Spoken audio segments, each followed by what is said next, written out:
Hi, good morning to everyone. देखिए अब start. तो आज हम लोग जो टॉपिक पे डिस्कस करेंगे वो टॉपिक होगा कैपिटल गेन, मतलब इनकम फ्रॉम कैपिटल गेन। तो उसका पहले हम लोग को बेसिक समझना पड़ेगा क्या कि कैपिटल गेन में क्या क्या होता है, कैपिटल एसेट्स होता कौन कौन सा है। तो देखिए ये जो है कैपिटल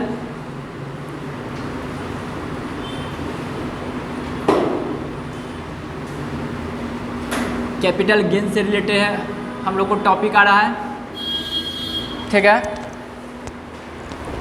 तो कैपिटल गेन के बारे में पहले हम लोग समझते हैं कि कैपिटल गेन में क्वेश्चन चूँकि हम लोग को जल्दी क्विक रिवीजन करना है क्या। तो देखिए इसका फॉर्मेट पे हम लोग डिस्कस करने वाले थे। तो देखिए इसका फॉर्मेट जो बनता है कुछ इस तरह बनता है।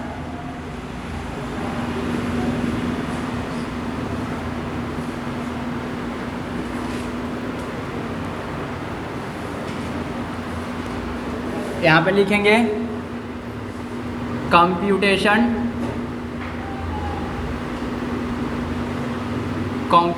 Of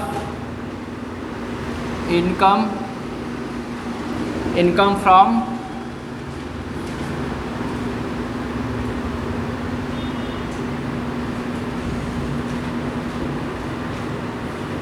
capital gain.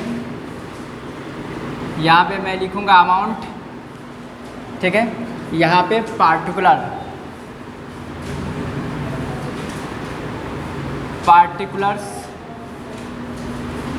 ठीक है।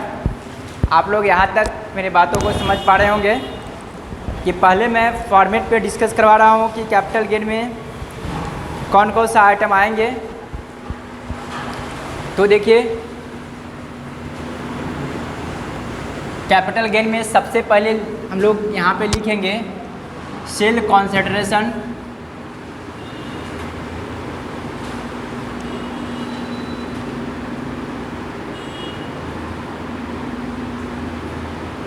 सेल कंसिडरेशन जो भी होगा उसको हम लोग यहाँ पे लिखेंगे, ठीक है। अब फिर मैं आगे चल रहा हूँ, इसमें से मैं लेस कर दूंगा एक्सपेंस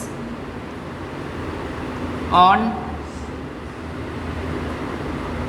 सेल्स, इसमें से मैं लेस कर दूंगा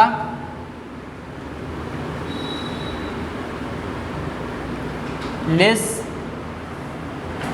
एक्सपेंस ऑन सेल। इसमें आएगा आपको कमीशन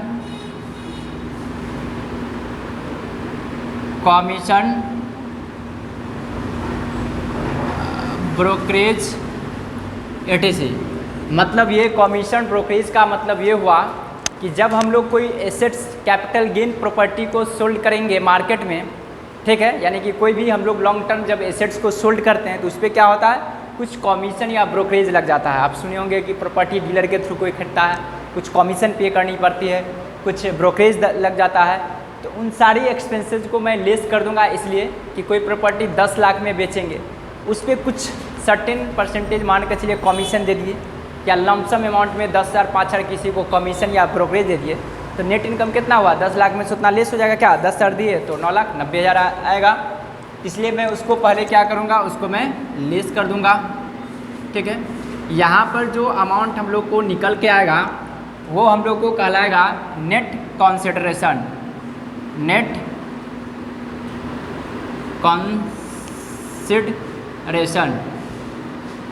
ठीक है। नेट कंसिडरेशन मतलब कि ये मेरा मेन पैसा हुआ, नेट इतना हुआ कि मतलब हम इतना में हमने बेचा, जिसको बोल सकता हूँ नेट सेल भी, ठीक है। अब नेट कंसिडरेशन से अब मैं लेस करूँगा index cost of acquisition,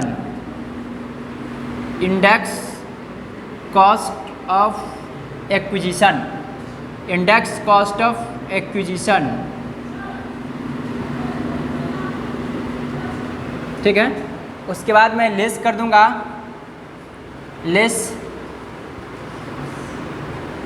index cost of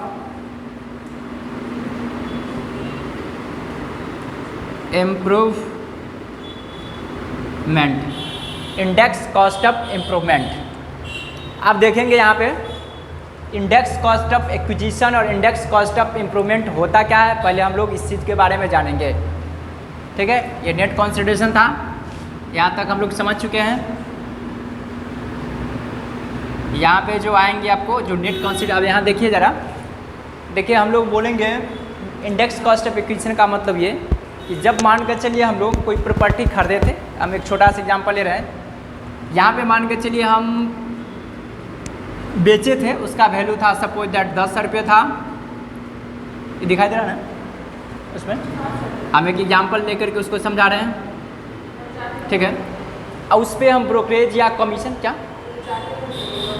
हाँ ये लास्ट है, उसके बाद देखिए हम उस पर कमीशन वगैरह कुछ दे दिए जब हम उस एसेट्स को सोल्ड किए, तो मान के चलिए हम इस पर 200 रुपया हम पेड कर दिए, यानी कि 9800 मेरा नेट सेल वैल्यू आया, या इसी को हम लोग बोलेंगे नेट कंसिडरेशन। आप देखिए खुद सोचिए, प्रैक्टिकली आइए कि अगर आप कोई सामान को बेचेंगे बिल्डिंग का, उस पर जो इनकम आपको कितना होगा, जितना में बेचे वो और उसमें से जितना में खरीदे उसको लेस कर दीजिएगा, ही ना होगा, क्योंकि कॉस्ट लेस करना पड़ेगा ना, क्योंकि आप बिल्डिंग जिसको बेच रहे हैं तो आपको क्या होगा, कहीं ना कहीं खरीदे होंगे, तो खरीदे होंगे उसको लेस कीजिए। तो मान कर चलिए ये बिल्डिंग पिछले आपने, ये एसेट्स जो प्रॉपर्टी है उसको आपने पिछले 10 वर्षों पहले खरीद लिए थे, बिफोर 10 ईयर एगो। तो मान कर चलिए उसको खरीदे थे 500 रुपया में परचेज किए, उस पर बीच में कुछ खर्चा कर दिए 100 रुपया मान कर चलिए, इसको लेस कर दिए 700 रुपया इसमें से, तो हो जाएगा आपको, ये हो जाएगा 9100 रुपया। बात समझे ज़रा। तो देखिए क्या हुआ, तो जो एसएससी था जिसको टैक्स पे करना था, वो लोग को टेंशन हो गया भाई कि हम अभी इस एसेट्स को बेचे 10,000 रुपया में, और मैं इस चीज़ को 500 में परचेज किया था, 100 रुपया खर्च में, मतलब उस पर एक्सपेंस किया था एडिशनल, तो लेस करके 9100 पे हम लोगों को टैक्स देना पड़ेगा। तो एसएससी बोला इनकम टैक्स डिपार्टमेंट के, क्या बोला वो जरा समझिए, कि कहेगा डिपार्टमेंट को, ये डिपार्टमेंट जी आप ये बताइए, एक आप ही तो चतुर इंसान हैं कि आप इतना पे हमसे टैक्स ले रहे हैं फालतू में। जो आप खुद सोचिए, ऐसा थोड़ी ना होता है, हमने तो इस प्रॉपर्टी को पिछले 10 साल पहले खरीदा था, तो 10 साल पहले तो 500 रुपया का वैल्यू भी तो उतना ही रहा होगा। खुद सोचिए, मान कर चलिए यहीं पर इस बिल्डिंग की बात करें, अभी करोड़ों से ऊपर में होगा इसका 1 कट्ठा ज़मीन का, लेकिन ये जब परचेज किया होगा ओनर आज से 50 वर्ष पहले, 40 वर्ष पहले, तो मेरे समझ से 10 साल 15,000 रुपया में खरीदा होगा, चाहे 50,000 लाख रुपया में। अब सोचिए अब बेचेगा तो 1 करोड़ माइनस 1 लाख लेस करेगा, ही नहीं होगा, तो 99 लाख पर टैक्सेशन लगेगा, तो ऐसा तो नहीं होना चाहिए। तो देखिए क्या होगा सिस्टम, तब डिपार्टमेंट इनकम टैक्स का सोच आएगी, नहीं भाई ये सीसी तो ठीक बोल रहा है कि जिस समय ये परचेज किया होगा उस समय पैसा का वैल्यू भी तो उतना ही ज़्यादा रहा होगा ना, तो इसको कॉस्ट नहीं, इसको इंडेक्सेशन करो। इंडेक्सेशन का मतलब समझिए ज़रा कि index cost of acquisition, acquisition मतलब कॉस्ट ऑफ एक्विजिशन है, परचेज का जो प्राइस हुआ उसको इंडेक्सेशन करना पड़ेगा। इंडेक्सेशन कैसे होगा वो जरा समझिए, जिस ईयर में आप प्रॉपर्टी बेचेंगे उस समय का इंडेक्स कॉस्ट से मल्टीप्लाई करेंगे, और जिस ईयर में क्या किए थे, परचेज किए थे, उस ईयर वाले से आपको क्या करना पड़ेगा, डिवाइड करना पड़ेगा, तो अपने आप को कन्वर्ट हो जाएगा। यहाँ पे इंडेक्स कॉस्ट ऑफ इम्प्रूवमेंट का मतलब ये हुआ कि जिस वर्ष में आपने एडिशनल खर्चा किया उस वर्ष से डिवाइड करना पड़ेगा, अब परचेज मतलब करेंट ईयर का इंडेक्सेशन से मल्टीप्लाई करना पड़ेगा, ये आप हमेशा याद रखिएगा। ठीक है, यहाँ तक हो गया। हाँ, कभी कभी ऐसा भी होने लगा, देखिए टैक्स में इतना रूल्स क्यों बढ़ने लगा, लास्ट में उतारिएगा, टाइम मिलेगा, समझिए तो गलतियाँ हो गई। टैक्स में देखिए ज़्यादा रूल्स क्यों हैं, अभी देखिए हम क्या बताएं कि इतना में बेचा गया और जो खरीदा उसको लेस कर लिया जाता कॉस्ट को इंडेक्सेशन करके। तो देखिए जब बेचता है इनकम टैक्स डिपार्टमेंट टैक्स लेने पहुंचता है, तो देखिए एसएससी क्या करता था, वो भी चतुराई करता था। देखिए क्या करता था, बेचा आता था टैक्स लेने के लिए, तो कहता हम टैक्स किस बात को देंगे भाई, हमने तो इतना में बेचा, आप बोलते खरीदने का प्राइस घटाइए, हमने तो इस एसेट्स को परचेज ही नहीं किया था, तो हम घटा कैसे देंगे, ये तो मेरा पूर्वजों का संपत्ति है। अक्सर होता है ज़मीन में, देखिएगा कि आपको पापा का है या आपको पापा का है ज़मीन, क्या उसको हिस्सा लड़का को पड़ा, लड़का उसको पड़ा हिस्सा, क्या ऐसा होता है। तो हम टैक्स किस बात को देंगे, ये तो हम खरीदे ही नहीं थे ज़मीन, तो डिपार्टमेंट बोला कि नहीं भाई, अब इस पर भी प्रोविज़न बनाना पड़ेगा। तब देखिए क्या किया कि यदि कोई ऑनर उस एसेट्स को सोल्ड करता है, वो एसेट्स उसका पूर्वजों का है, तो पूर्वजों जितना में परचेज किया था उसको वैल्यू को माना जाएगा आपको कॉस्ट प्राइस है। आपको मान के चलिए पापा जितना में खरीदे होंगे, आप बोलिएगा नहीं मेरे पापा भी नहीं खरीदे, मेरे दादा, तो आपका दादा का। हाँ, लेकिन ये भी देखा जाता है कि बहुत पहले जब चले जाएंगे ना तो उस समय का वैल्यू बहुत नगण्य हो जाएगा, इंडेक्सेशन भी नहीं था। तो आपको क्वेश्चन में दिया रहेगा कि आज से 50 वर्ष पहले बिल्डिंग खरीदा गया जिसका इतना प्राइस था, लेकिन 2001 का फेयर मार्केट वैल्यू इतना था, तो 2001 से लेना, हमेशा याद रखिएगा। आपको 7 नंबर इलस्ट्रेशन में मिल जाएगा कि 2000 से पहले का खर्चा किया गया है उसको इग्नोर कर दिया जाता है, 2001 के बाद जो होगा उसको कंसीडर करना है। इस बात को हमेशा याद रखिएगा। तो ये यहाँ पर हम लोग क्या करेंगे, लेस कर लेंगे, ठीक है। ये जो आएगा आपको गेन आएगा। अब देखिए क्या होगा, अब तो यहाँ तक आ गए, ये जो गेन हुआ, ये गेन हुआ तो अब यहाँ पर टैक्स लगना चाहिए था। जब एसएससी क्या किया, यहाँ पर जो प्रॉफिट आ गया इस पर भी टैक्स नहीं दिया, तो देखिए डिपार्टमेंट आया फिर टैक्स लेने के लिए। देखिए क्या कहता है, कहता है कि भाई तुमने टैक्सेशन नहीं दिया, तो जो एसएससी था जिसको इनका, वो बोला कि भाई हम टैक्स किस बात को देंगे, हम तो ये प्रॉपर्टी बेचे हैं फिर दूसरे जगह ज़मीन खरीदने के लिए। कोई दूसरा बोलता था कि भाई हम जो ये प्रॉपर्टी बेचे हैं एक बिल्डिंग बनवाने के लिए, क्योंकि बहुत सारे कॉज होता है ना, जहाँ पे ज़्यादा कैपिटल की बात होता है वहाँ बहुत सारे कॉज होगा।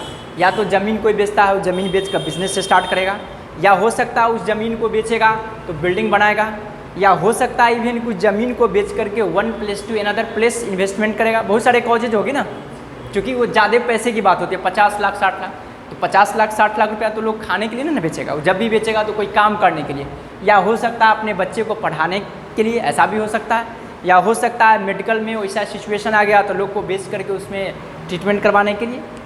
तो डिपार्टमेंट देखा कि नहीं भाई ये तो सही बोला है, क्योंकि इस चीज़ को बेचा है तो ये जब इन्वेस्टमेंट करेगा तो उसको रिबेट मिलेगा, ठीक ना। उसमें भी एक नियम बना दिया कि इतना इतना रिबेट मिलेगा, क्योंकि आपको इच्छा से नहीं चलेगा, नहीं तो लगभग क्या करेगा लोग, 50 लाख इनकम कमाएगा, 25,000 खर्च करेगा और कहेगा 50 लाख खर्च कर दिए। तो इसलिए एक सिस्टम बना दिया, क्या वो देखिए, ये जो गेन आएगा उसमें से लेस कर दिया जाता है, क्या चीज़, less deduction. Less deduction under section, section क्या क्या आएगा वो देखिए, section under section 54, under section 54 B, ठीक है, under section 54 G, under section 54 G A, ठीक है, अंडर सेक्शन 54 डी, 54 एफ, उसके बाद 54 AC। अब जो आएगा वो कहलाएगा टैक्सेबल कैपिटल गेन, टैक्सेबल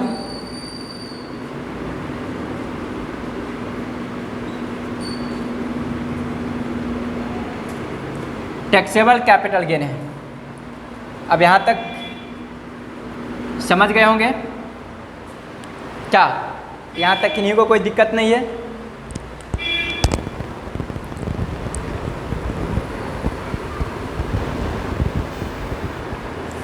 देखिए टैक्स में क्या होता है, एक होता है एग्जेम्प्टेड, बात समझिए, एग्जेम्प्टेड का मतलब उस पर टैक्स लगेगा ही नहीं, एक होता है एग्जेम्प्टेड, एग्जेम्प्टेड का मतलब टैक्स लगेगा ही नहीं, एक होता है रिबेट या डिडक्शन। मतलब डिडक्शन का मतलब क्या हुआ, एक प्रोविज़न बना दिया गवर्नमेंट, एक टैक्स डिपार्टमेंट एक प्रोविज़न बना दिया, एक्सटेंड टू इतना तक आपको छूट मिल जाएगा, ठीक ना। एक होता है ये ड्यूटीज़, ड्यूटीज़ भी टैक्स होता है। ड्यूटीज़ का मतलब ये है कि आपको कंपलसरी है कि आपको देना ही है, उस पर किसी प्रकार का छूट नहीं मिलता है, तो एग्जेम्प्ट होता है ना, ये नाम ही है देखिए ड्यूटी। जैसे कस्टम ड्यूटी, उसको क्यों नहीं बोला कस्टम टैक्स, बात समझिए ज़रा, हर जगह लैंग्वेज का मतलब होता है। जब टैक्स ही है तो उसको भी नाम रखता है कस्टम टैक्स, क्या उसको क्या रखा है, कस्टम ड्यूटी। उसमें import duty, export duty, excise duty, देखिए वहाँ एक्साइज टैक्स नहीं बोला गया, ड्यूटी बोल दिया गया, इसलिए कि वहाँ पर छूट नहीं है, वहाँ पर टैक्स लगेगा। हाँ, ज़्यादा से ज़्यादा कोई अगर कंपोजिशन स्कीम में आता है, कुछ उस टाइप की इकोनॉमिकल जोन में फैक्ट्री एस्टेब्लिशमेंट करती है तो उसको एक रिबेट दे दिया जाएगा। लेकिन ये ड्यूटी है कि आपको टैक्स पे करना पड़ेगा, यू विल बी पे tax, it is your responsibilities, ये आपको एक रिस्पॉन्सिबिलिटी बन जाती है। तो वही बात जो आप बोले कि एग्रीकल्चर में आप अर्बन बेच करके एग्रीकल्चर पे इन्वेस्टमेंट करें तो टैक्स से छूट नहीं हुआ, वो एग्जम्प्ट उसको नहीं बोला जाता है। ये कहिए कि हाँ अर्बन से रूरल में जा रहे हैं तो आपको जितना पैसे उसमें खर्च उतना पर टैक्स नहीं लगेगा, वो डिडक्शन हो गया, ये हो गया। अगर अर्बन ही एरिया को लैंड बेचे हैं तो उस पर टैक्स नहीं लगता, उसको बोला जाता है एग्जम्प्टेड, उसको बोला जाता है कि उस पर टैक्स नहीं लगा। हाँ, आप यही अर्बन एरिया को पैसा टैक्स इनकम बेच करके रख लीजिए में आपको टैक्स देना पड़ेगा। लेकिन एग्रीकल्चर पैसा अगर आप ज़मीन बेचे इनकम हुआ तो आप उस पैसे को कुछ कीजिए, रखिए, फेंकिए या कुछ में इन्वेस्टमेंट कीजिए, आपको कोई टैक्स नहीं लगेगा। तो एग्जम्प्ट उसको बोला गया, बात समझ गए। आप देखिए कहानी अब यहाँ से आता है, इस चीज़ में हम लोग को ये जो डिडक्शन है इस सभी को हम लोग को समझना पड़ता है। पहले यहाँ पर हम डिस्कस कर दे रहे हैं, बाद में फिर इसको हम लोग लिखेंगे भी।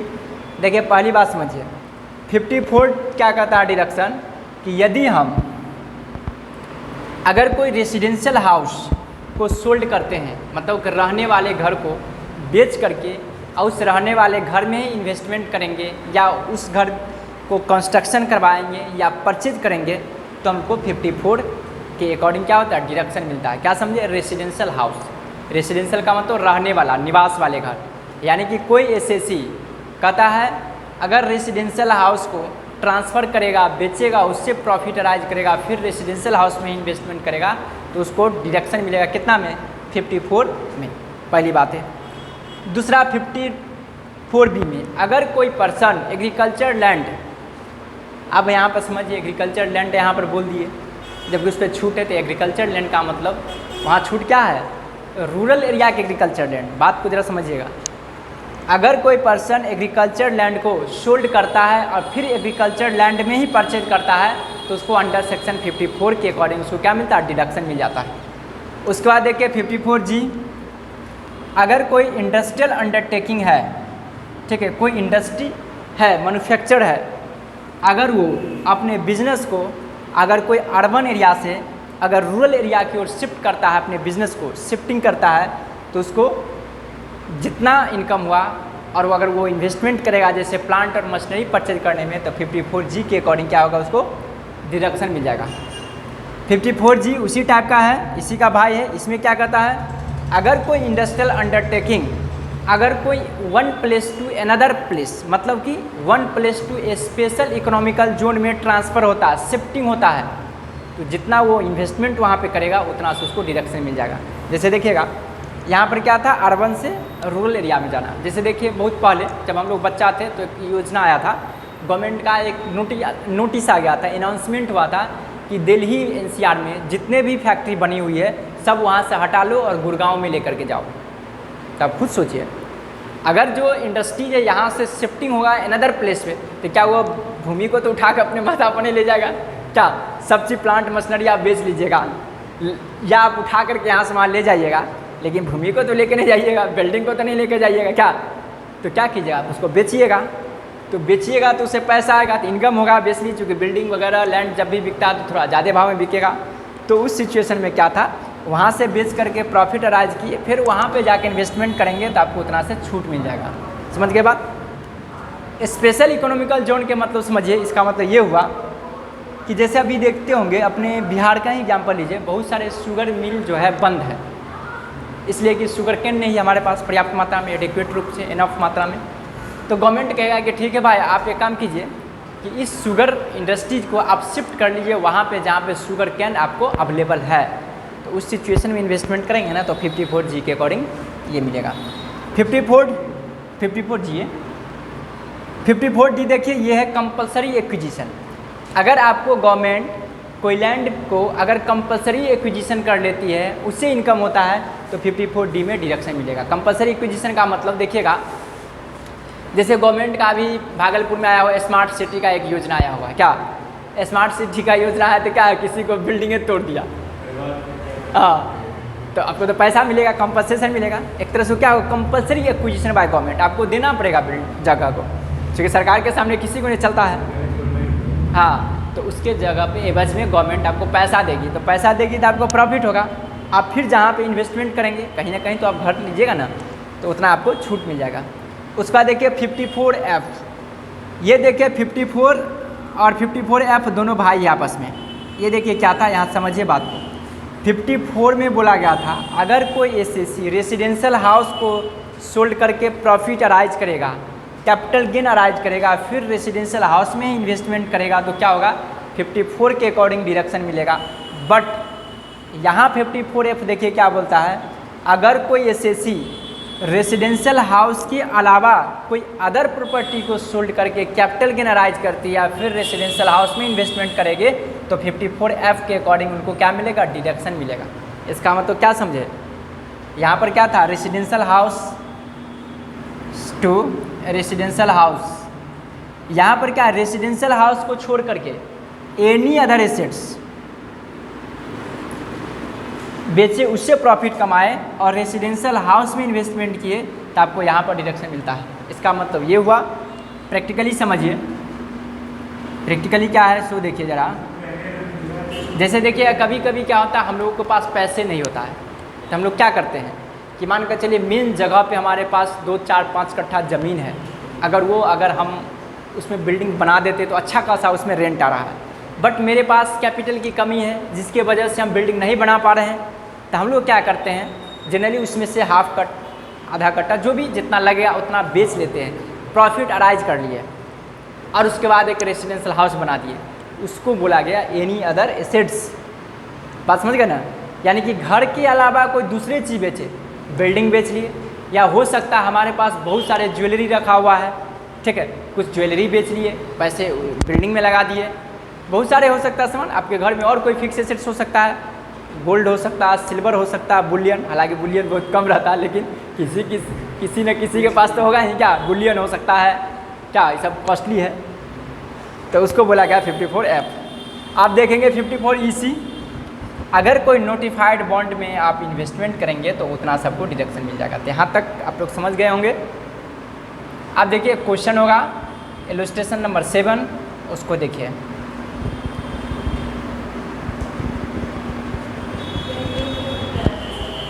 क्या